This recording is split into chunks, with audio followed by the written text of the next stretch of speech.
Comenzamos la segunda parte de la decimoprimera semana de Fundamentos de las Ciencias Sociales, dedicada al bloque de Historia del Arte, y con el que vamos a concluir tanto el bloque de arte como la propia asignatura. Los contenidos de la asignatura se cierran con esta presentación. Vamos a intentar realizar un esfuerzo de síntesis porque es realmente complicado ver en una única sesión la evolución del arte desde el siglo XVII hasta el siglo XX, o sea, es un esfuerzo ímprobo, entonces vamos a pasar muy de puntillas por algunos de los estilos y movimientos artísticos, pero así podéis tener por lo menos una visión completa, eso sí, muy exigua y muy sintética, de toda la historia del arte desde la prehistoria hasta el siglo XX. Contextualizando culturalmente el barroco, que es un término que etimológicamente significa algo recargado, por lo tanto en su nacimiento era algo peyorativo para contrastarlo precisamente al periodo brillante del Renacimiento y de ese clasicismo que hemos visto en la presentación anterior, con el nacimiento del arte moderno, esa vuelta al clasicismo grecolatino. Y veíamos ya en las últimas etapas del Cinquecento, especialmente el manierismo, cómo se empezaba a desligar la interpretación de los artistas de esa quietud, de esa proporción, de esa belleza ideal que recogían los cánones clásicos. El barroco se va a caracterizar por una preocupación, si cabe más grande, de la ordenación urbana.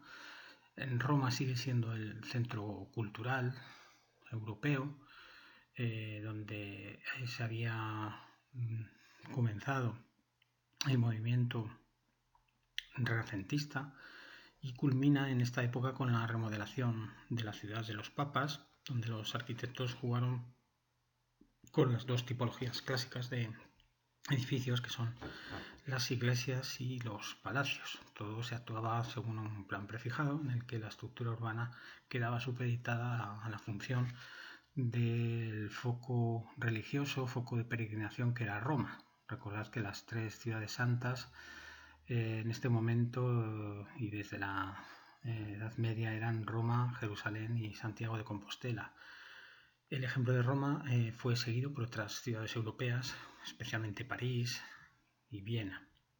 Los principales países que fomentan este arte distinto al clasicismo, este periodo barroco, y que se contextualiza con la contrarreforma de la Iglesia Católica, cuya ruptura en el siglo XVI con la aparición del protestantismo y por tanto esa reforma en la que los países centroeuropeos fundamentalmente pues realizan un viaje interior hacia una mayor contacto con la divinidad de forma individual. Los principales países fueron Italia, España, Francia, Flandes y Holanda. Y además, a través de España, de la monarquía hispánica, se trasladaron las características estilísticas del barroco a las colonias americanas. El contexto político del barroco es sin duda ese absolutismo monárquico, esas monarquías absolutas en las que el poder era ejercido, todos los resortes del poder, por el monarca. No había división de poderes, había numerosos consejos que serían equiparables a los ministerios contemporáneos, en los que dependiendo del grado de preparación de los monarcas se delegaba en ocasiones en los llamados validos, que eran los que realmente gobernaban los territorios.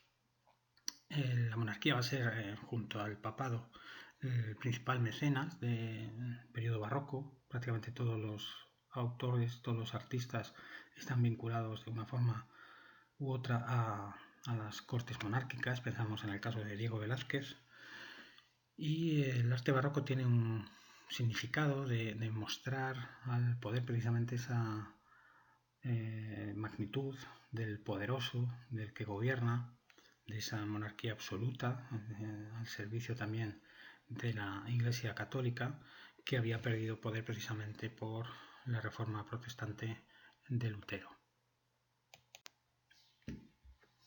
¿Cuáles son las principales características de la arquitectura del barroco? Partiendo de lo que hemos visto respecto al lenguaje constructivo del Renacimiento, vamos a subrayar especialmente las innovaciones técnicas y formales. Las plantas abandonan la forma circular porque era el símbolo de esa perfección según el lenguaje neoplatónico y adoptan formas elípticas que muestran realmente el movimiento en sí mismas. Esto es una constante no solo en arquitectura, sino también en escultura y pintura. Por lo tanto, el movimiento frente a esa proporción armónica, equilibrada del clasicismo. Hasta entonces ha imperado el orden y es un modelo para cada construcción, pero el barroco huye precisamente de esos cánones ya prefijados y busca la innovación, la sorpresa y la irregularidad de las diferentes partes del edificio.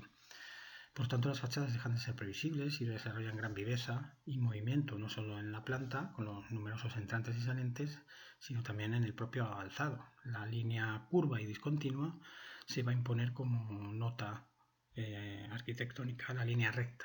Por tanto, echando un vistazo a las fachadas barrocas y viendo esas formas cóncavas y convexas, podemos identificarlas en este estilo. Los juegos de luces también se imponen en los interiores y en los exteriores de los edificios, provocados por la alternancia de vanos y de muros, de existencia de huecos y paredes. Las grandes cúpulas renacentistas, aunque siguieron empleándose, se busca el contraste con otras torres de diferentes perfiles y ubicaciones.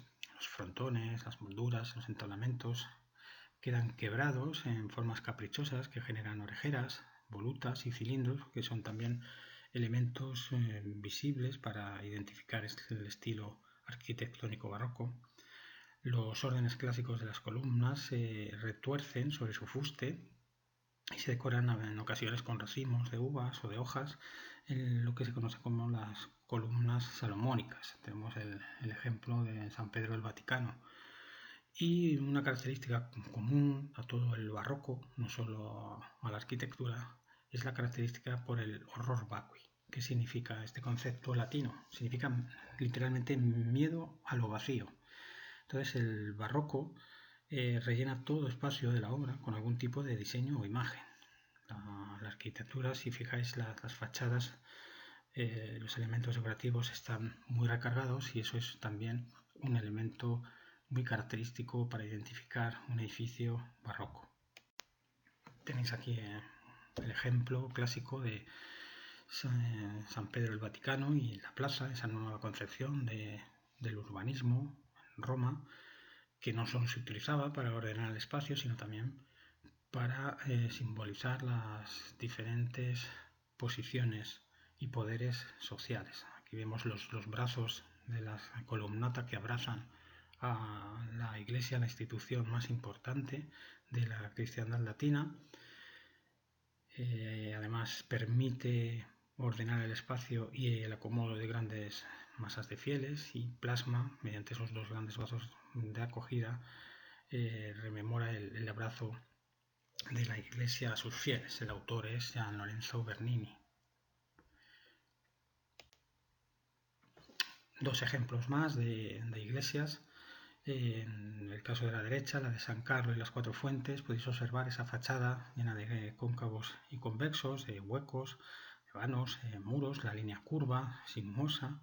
Por lo tanto, como se ha plasmado ese alejamiento de los modelos y órdenes clásicos, y también en la fachada de la Catedral de Murcia, que es del siglo XVIII, en el cual todavía imperan las características estilísticas barrocas, pues se puede observar también esa utilización de las líneas curvas, sobre todo cóncavos y convexos, eso sí, utilizando elementos totalmente clásicos. Vemos las columnas, los frontones, en muchas ocasiones quebrados o partidos, líneas discontinuas, balaustradas, que son llenas también de esculturas, por lo tanto son fachadas escultóricas que rellenan todos los huecos, como hemos comentado en la pantalla anterior, ese horror vacuo y ese horror al vacío, que se puede plasmar en estas construcciones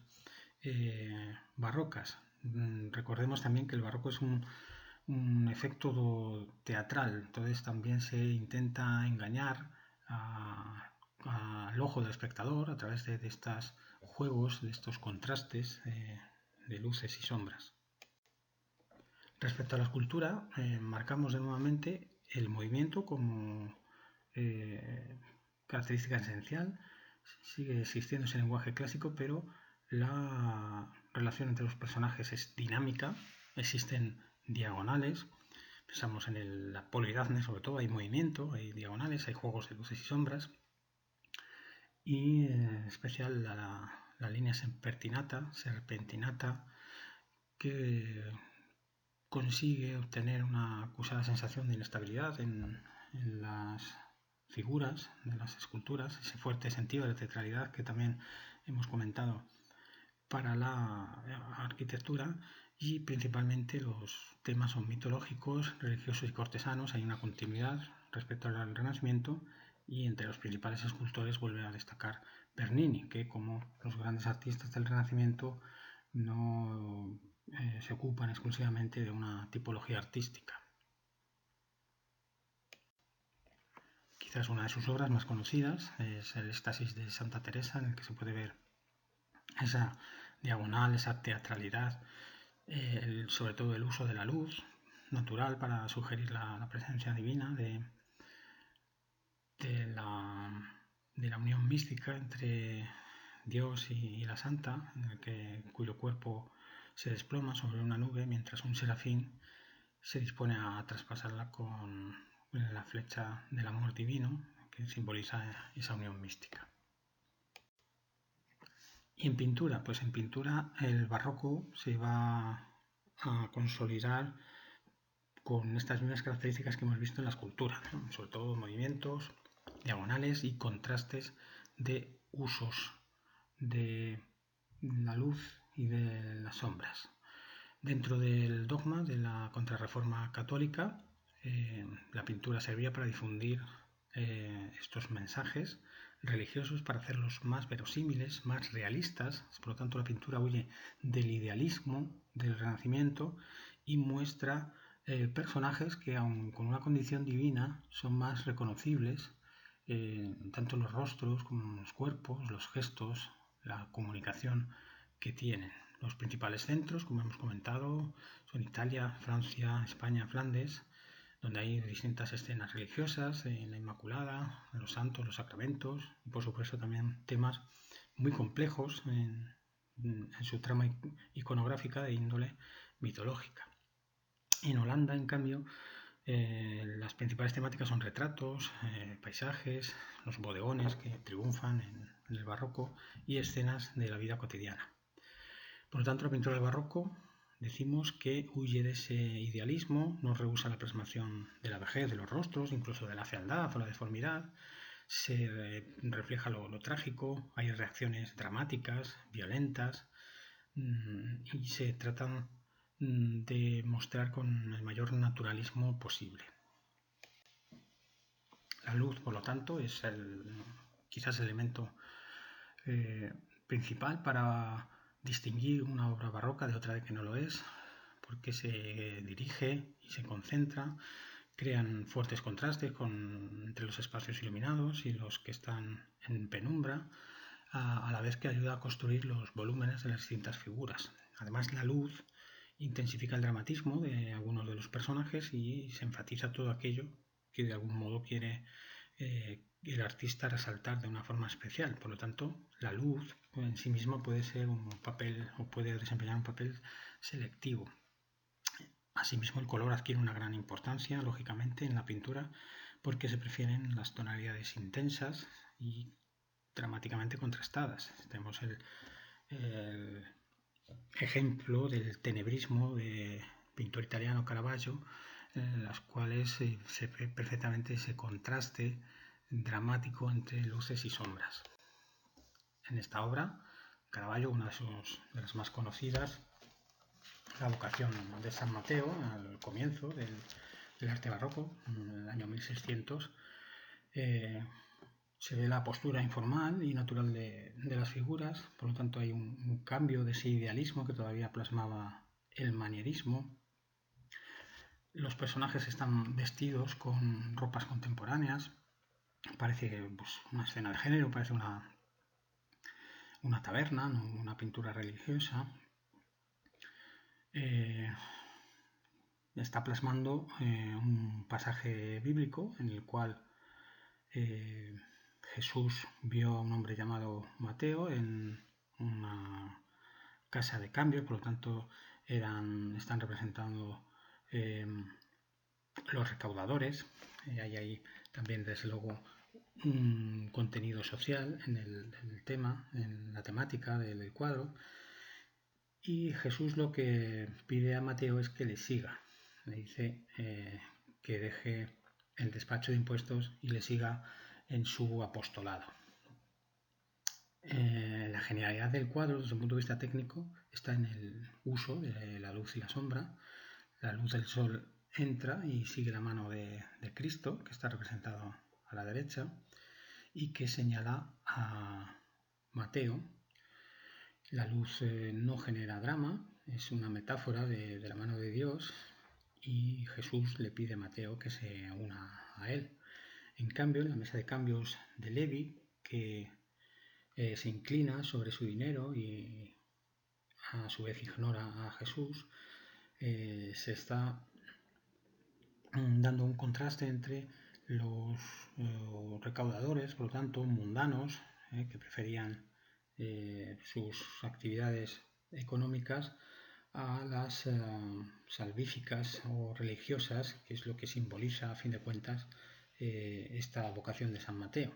Se ha interpretado que este gesto de Cristo incluso podría estar derivado, podría ser una réplica al gesto de Dios despertando a Adán, de Miguel Ángel en la Capilla Sixtina, y que también invita a Mateo a seguirle al mundo, y es un gesto que también vemos en San Pedro, la figura que acompaña a Cristo, como lo repite, y Pedro es lógicamente un personaje muy importante que simboliza la Iglesia Católica, que media entre el mundo divino y humano, y esto es una forma de plasmación religiosa muy coherente con la Contrarreforma católica.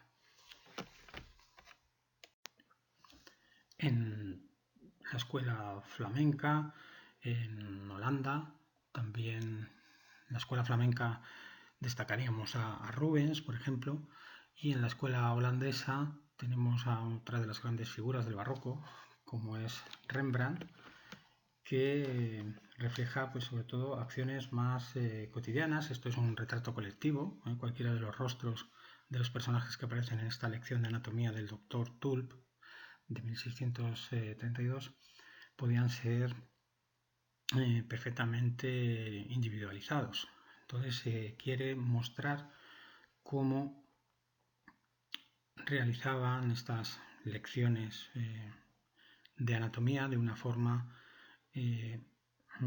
fotográfica, plasmando el momento de disección de un cadáver, y ahí vemos los dos personajes del fondo como miran al espectador, mientras que el resto de personajes están atentos a las indicaciones del doctor Tulp. No hay que olvidar que el siglo XVII es el siglo por excelencia de las ciencias naturales y experimentales, el comienzo del método científico, y de alguna forma también se está vindicando una nueva temática que se aleja precisamente de los postulados religiosos cuando estamos precisamente en un ámbito de religión protestante. Finalizamos los ejemplos, aunque hay muchísimos más evidentemente, de pintura barroca con una pintura de Velázquez de lectura compleja, porque esta fragua de Vulcano de 1630 pues refleja o interpreta de una forma muy especial el mito en el que se refleja en la escena en el que Apolo comunica el adulterio de Venus con Marte a Vulcano, que recibe la noticia con asombro.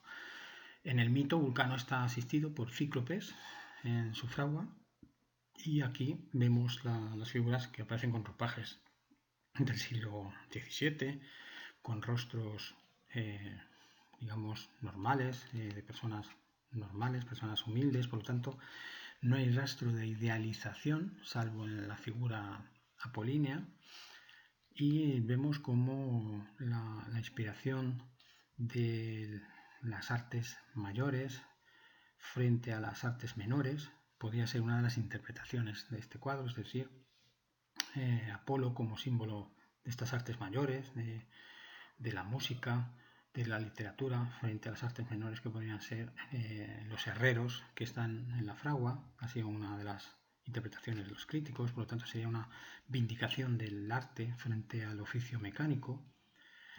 Otra interpretación sugiere que está reflejando el tema de la traición y el engaño.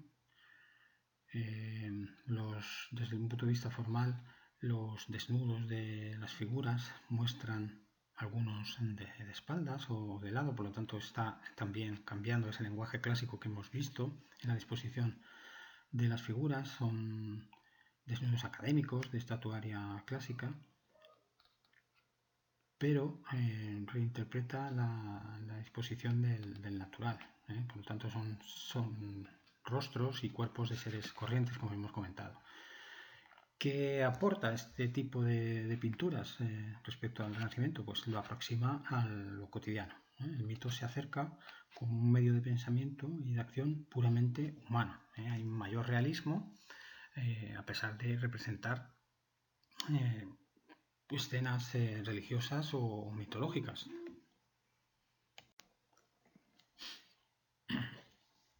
Bien, la siguiente etapa que vamos a ver es el siglo XVIII, es el arte neoclásico, que se contextualiza en el movimiento cultural de la Ilustración, en las luces, es el siglo de las luces, que recupera precisamente ese brillo del Renacimiento y del clasicismo. Hay un ensalzamiento de estas dos etapas.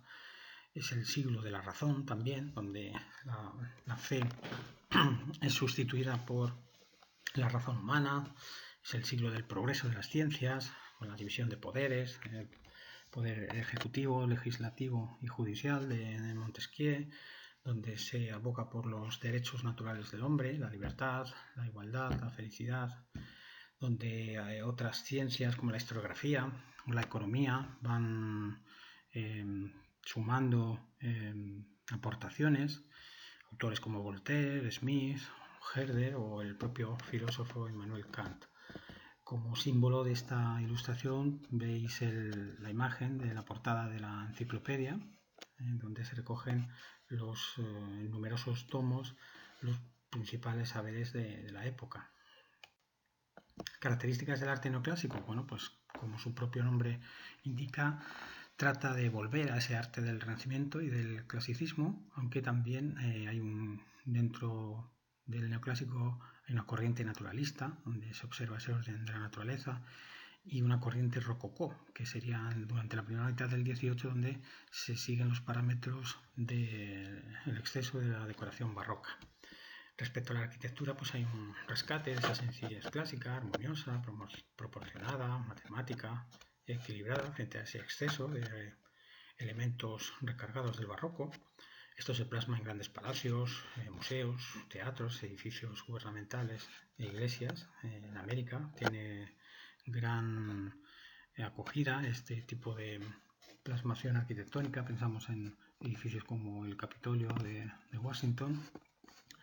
El siglo XVIII es también el preámbulo a esa gran ciudad industrial del XIX, donde se empiezan, por lo tanto, a expandir las ciudades de forma racional en muchos de sus trazados.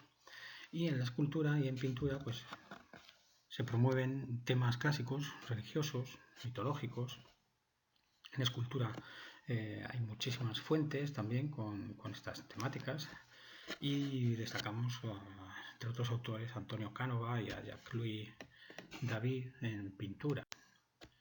En el rococó pues tenemos este ejemplo de Fragonard, de columpio, vemos esa diagonal clarísima, pero con un lenguaje un poquito más clásico, con el empleo de colores vivos que contrastan con ese pesimismo del estilo barroco, la construcción de grandes palacios y jardines, en el caso de las cortes monárquicas, pensamos en Versalles, en La Granja. Esta recreación histórica de Jacques-Louis David, por lo tanto son temas con una presencia del clasicismo muy claro. Aquí se ve además en esta arquitectura y una escena de corte histórico, de ámbito romano. Igualmente en la escultura vemos pues temas que nos remiten a esa serenidad, a esa proporción, a ese equilibrio, a esa armonía del pleno Renacimiento. Bien, el siglo XIX desde un punto de vista artístico es muy complejo y es uno de los momentos de mayor ebullición. En arquitectura va a ser el siglo del hierro a finales.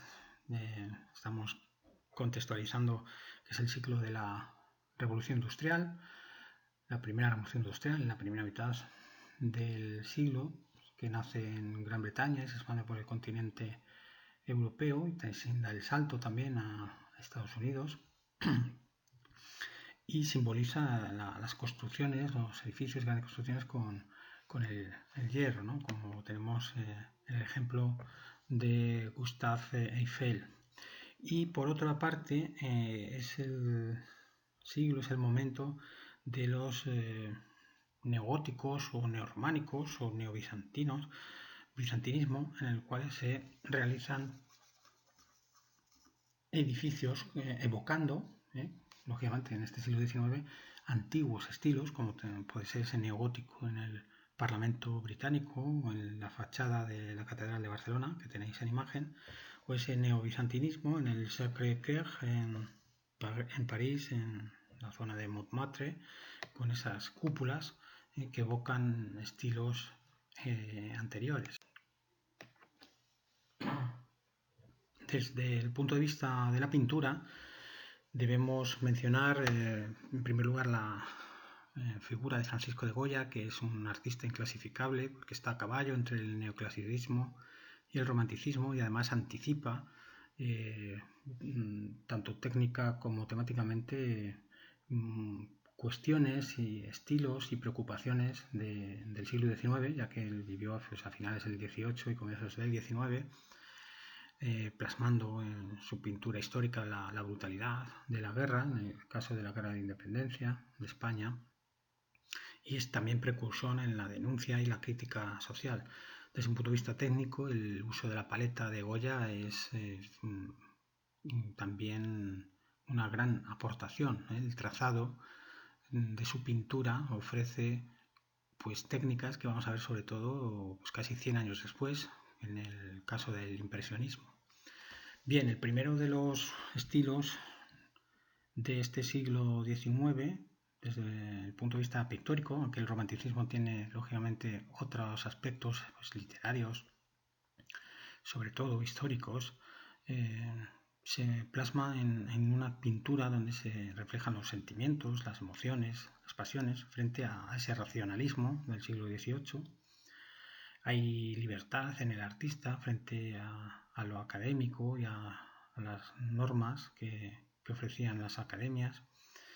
Existe movimiento frente a la quietud, por lo tanto sería un estilo más equiparable al barroco que lógicamente al Renacimiento. Por lo tanto, si el barroco suponía una respuesta al clasicismo, el romanticismo lo será frente al neoclasicismo del siglo XVIII. Frente a ese dibujo neoclásico se encuentra luz, color. Frente a las luminosidades artificiosas se busca también la luz como protagonista en sí misma y se intenta captar la inmensidad de la embravecida naturaleza. Entre las obras del romanticismo van a destacar fundamentalmente artistas franceses. Ahora veremos algún ejemplo. El realismo, que a veces es coetáneo de este estilo, del romanticismo, bueno, pues es también en la primera mitad, mediados del siglo XIX, y por primera vez, bueno, no es correcto, no es la primera vez que aparecen temas vulgares o temas cotidianos, como hemos visto ya en el barroco, tanto la escuela holandesa como Velázquez plasman personajes humildes muchas veces, pero sí se realiza con una intencionalidad que adquiere un compromiso social, de denuncia hacia pues la miseria de algunos grupos sociales humildes. Es una composición veraz que representa esos temas feos, humildes, por lo tanto, remarcar esa crítica social que tienen las pinturas realistas. Y por último, en la segunda mitad del del XIX, camino del XX ya, pues en el último tercio del siglo XIX, irrumpe el impresionismo como un estilo antiacadémico, con una gran ruptura técnica y temática, porque rompe con ese academicismo rígido y plantea unas novedades donde la incidencia de la luz, la incidencia del trazado, del pincel, de los artistas, es muy importante. Las temáticas van acordes a ese contexto de revolución industrial y si prescindiendo un poquito de las formas resalta lo temático, la captación también de emociones. Sí, da la sensación muchas veces del juego, del uso de la luz, como capta la realidad, tal cual es, como si fueran instantáneas fotográficas. Vemos algunos de los ejemplos más conocidos, la obra de Francisco de Goya, el Aragonés Universal. Quizás una de sus obras más icónicas sean Los fusilamientos de la Moncloa, por toda esa connotación de crítica feroz de la brutalidad de la guerra, que también refleja la carga de los mamelucos, con esa intensidad luminosa reflejada en algunos de los aspectos y ropajes de los personajes, la maja vestida y su maja desnuda, que reflejan cómo el autor, el artista se movía en ese ambiente cortesano y nobiliario, que también ha ocurrido en el siglo XVII. Los grandes artistas del XVII y del XVIII son artistas de la monarquía o están al servicio de la monarquía. Este reflejo también en la familia de Carlos IV, que tiene algunas curiosidades, como la reina en el centro, en lugar de que hubiera sido lo clásico de ubicar al monarca en el centro de la composición. Y también es una obra de retrato colectivo muy interesante, con el propio autorretrato del autor haciendo un guiño al autorretrato de Velázquez en Las Meninas, y luego dentro de las conocidas como pinturas negras hay una variedad temática si cabe mayor y cierto tenebrismo y misterio en sus representaciones, como en este duelo a garrotazos, que ha sido a veces con exceso de celo, de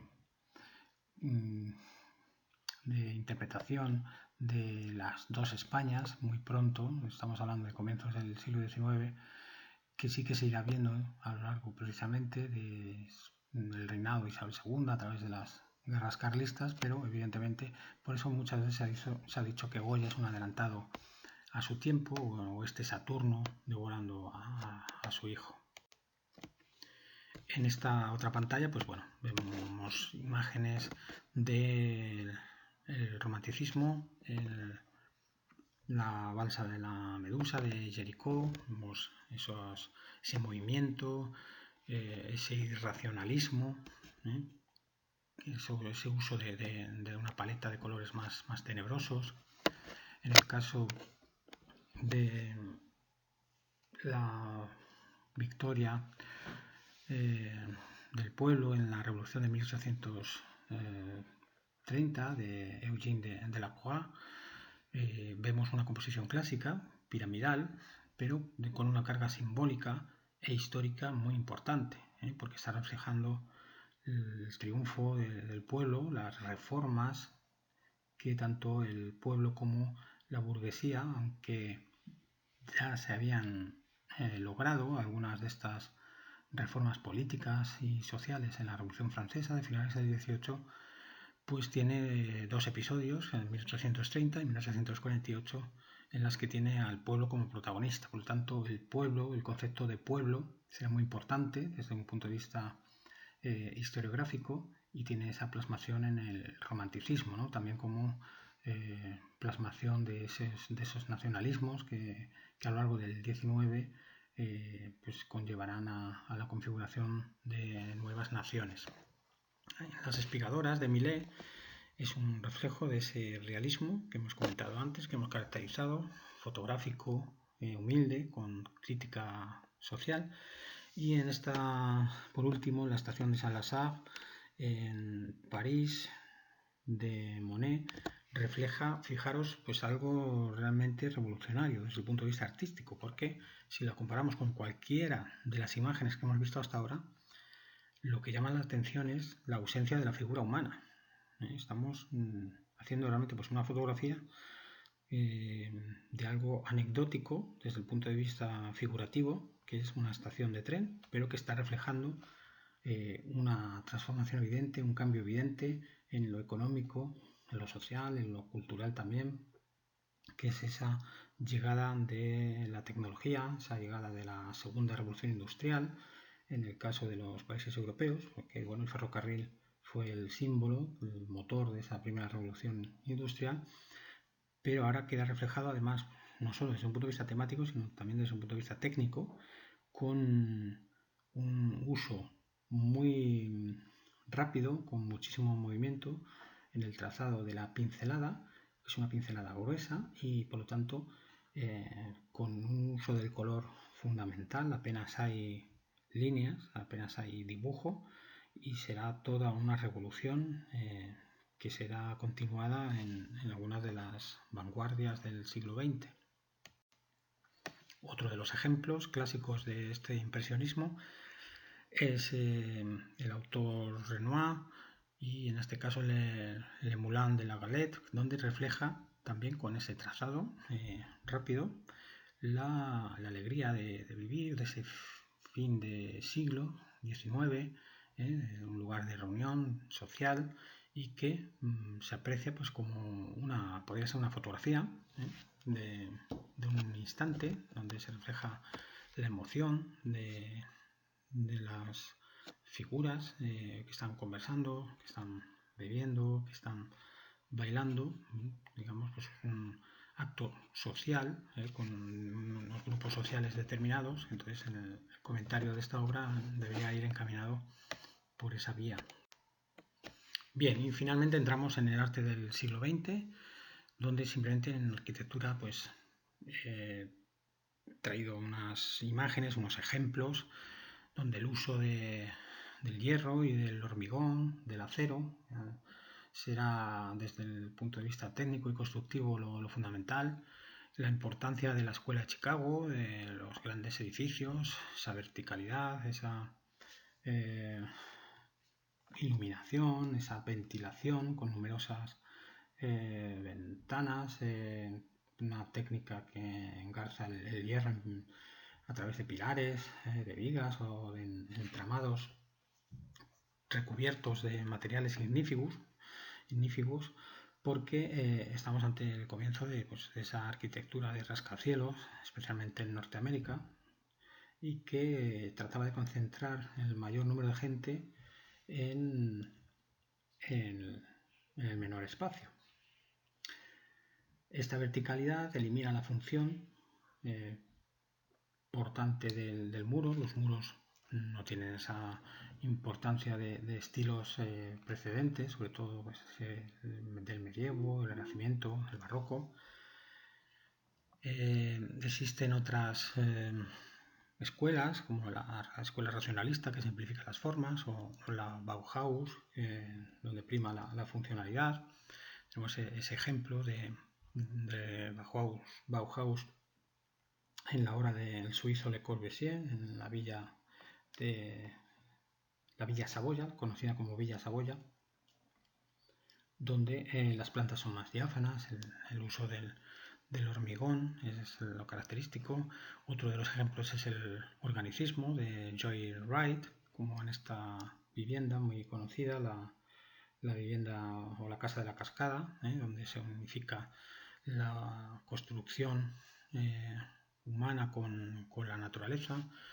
En los años 50 tenemos el ejemplo de la conocida ópera de Sydney y construcciones ya posmodernas como el Centro Pompidou en París, o en los años 80 y 90 el High Tech, y la deconstrucción que podríamos ejemplificar con el Museo Guggenheim de Bilbao. Bien, en el arte del siglo XX pues hay dos etapas muy diferenciadas: ese comienzo, ese primer tercio del XX, que son las vanguardias, en las que destaca pues, el expresionismo, el fauvismo, el futurismo, el cubismo, surrealismo, la abstracción. Y lógicamente por una cuestión de tiempo no vamos a entrar en ninguna de ellas y simplemente vamos a ejemplificar con algunas de las obras más conocidas, como esta obra abstracta de Kandinsky, donde prima el dibujo por encima del color, el conocidísimo El grito de Edvard Munch, símbolo del expresionismo, o esta obra de Juan Gris, que es también otro ejemplo de cubismo, aunque todos conocemos a Picasso, a Pablo Picasso, como el mayor representante de ese cubismo. Y el otro ejemplo que tenemos es la obra de Dalí, donde se juega con las dobles realidades y esos juegos de representación de cosas aparentemente que no se aprecian en este cuadro conocido como El enigma sin fin. Es una plasmación de los sueños, de ese surrealismo que tanto cultivó Salvador Dalí. En la segunda parte del siglo XX se desarrolla el expresionismo abstracto, especialmente en Estados Unidos, y con la figura de Jackson Pollock como representante del movimiento. El pop art, que nace en los años 50 y refleja con un punto de vista irónico y burlesco la sociedad del bienestar.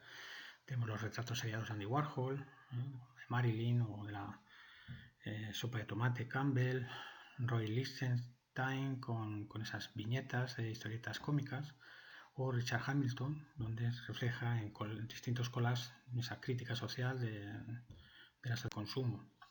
El hiperrealismo, que nace también a finales de los 60 en Estados Unidos, y no hay una implicación emocional en las obras, parecen fotografías, son reproducciones de temas cotidianos, banales, y tenemos aquí el ejemplo de esta vista de Madrid de Antonio López.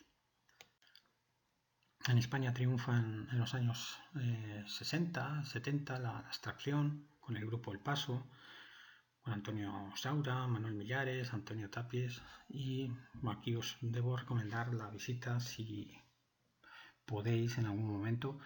En la ciudad de Cuenca está el Museo Nacional de Arte Abstracto, precisamente en el edificio de las conocidas Casas Colgadas, y es toda una experiencia, desde luego, el visitar, poder conocer de primera mano estas obras de arte abstracto. Y para finalizar este recorrido por esta mini historia del arte que hemos visto en estas 4 sesiones aproximadamente, o 4 semanas, han sido 8 sesiones en 4 semanas, una sugerencia que podéis llevar a cabo en esta última actividad, la actividad 2, que respecto al recorrido entre el barroco y el siglo XX os pedimos que elijáis vosotros la obra, una obra pictórica, para complementar los comentarios que habéis hecho de arquitectura y escultura, pues en este caso una obra pictórica. Y bueno, pues yo la sugerencia que os hago es de una obra poco conocida, de una autora, que también nos debería llevar a la reflexión de por qué en la historia del arte apenas hemos mencionado a ninguna autora. El reconocimiento es siempre de grandes artistas, ¿no? Por tanto, figuras, artistas masculinos. Y esta obra, que es de grandes dimensiones, está en el Museo Nacional Centro de Arte Reina Sofía en Madrid, por lo tanto podéis ir a visitarla.